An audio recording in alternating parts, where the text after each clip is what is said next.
Saturday night baths. Yes, other folks had indoor plumbing and water heaters in 1953, but not us. We had a dug well and a bucket to drop down and haul out the water. If we needed hot water, we put a vessel on the electric stove to do the heating. We did have electricity. But if we needed lots of hot water, like on bath nights, we set a 2-gallon bucket on the coal stove in the kitchen. Dad was in charge of this operation. He hauled in buckets of well water to start heating and 4 round galvanized steel wash tubs for the 4 boys.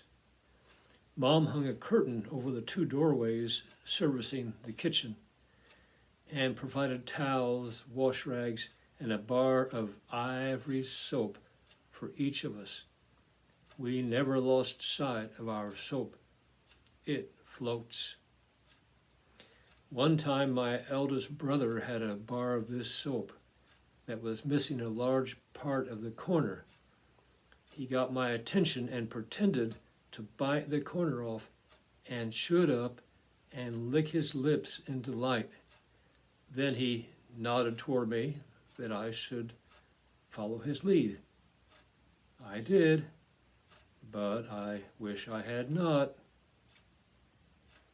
I don't know when Mom and our sister Susan did their baths, but Dad usually bathed in the boys' leftover soapy, lukewarm, at best, water. These baths were a huge part of Saturday evenings and were a welcome relief from the dirt and stink accumulated from farm life. Sundays were special days set aside to honor God, and our parents wanted to present us spotless, that is, as much as possible, before Him.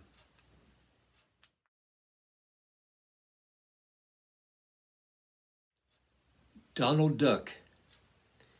We heated our 2-story brick house with a combination of coal and wood stoves. The 3 upstairs bedrooms had no stoves, but depended on the heat that made its way up the stairway or through the registers in the floors. If it was ever 50 degrees upstairs in the winter, that wasn't so bad. I liked to get my pajamas on downstairs next to a stove and then run up the stairs and dive under several blankets spread over a feather bed on the floor. If nature called during the night, we had the luxury of a Donald Duck orange juice can. I had never heard of a chamber pot, but just figured that this was how other people did it as well. The next morning, we were all in charge of emptying the cans outside. The biggest challenge for me was getting mine down the stairs and out the back door without sloshing.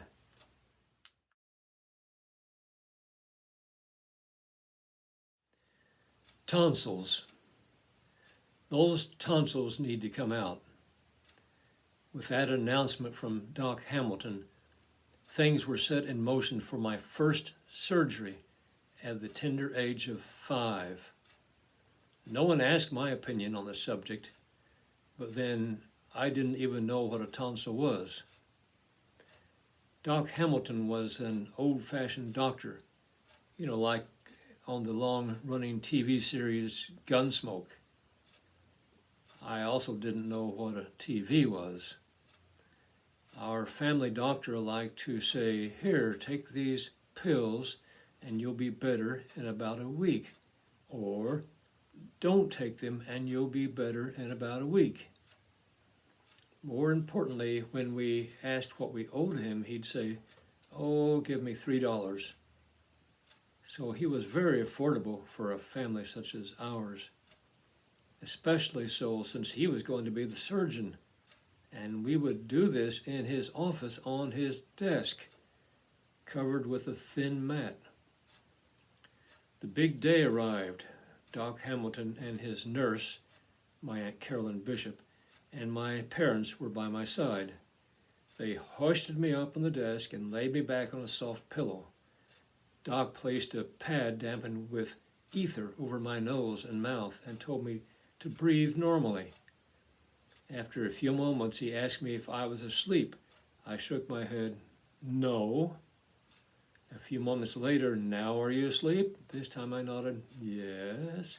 And then I changed my mind rather rapidly to a no, and whew, what a close call that was.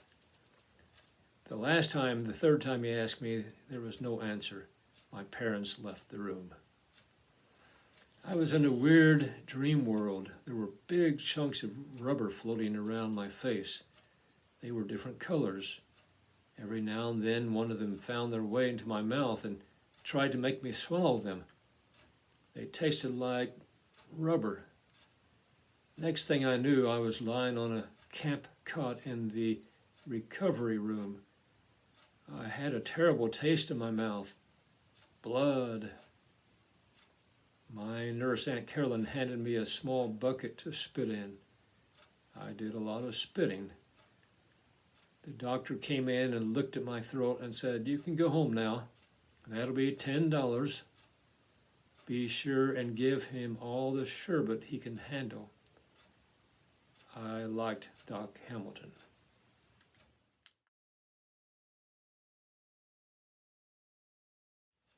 Farm cats.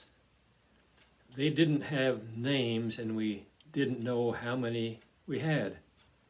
They were born and they lived and died in our very large woodshed. We gave them our table scraps, but they were mainly rodentarians, and that's why they lived with us. They didn't want to be held or petted. I didn't understand this. We did have one cat of the lap-sitting variety. Her name was Furry Fluff. The feral farm cats would have been embarrassed to have a name like that. I tried to make friends with the farm cats. One time I heard some faint mewing in the woodshed and discovered a new litter of kittens. Their mother had wisely given birth to them in a hard-to-access place. Without TV or computers, I made up games like Catch a Cat.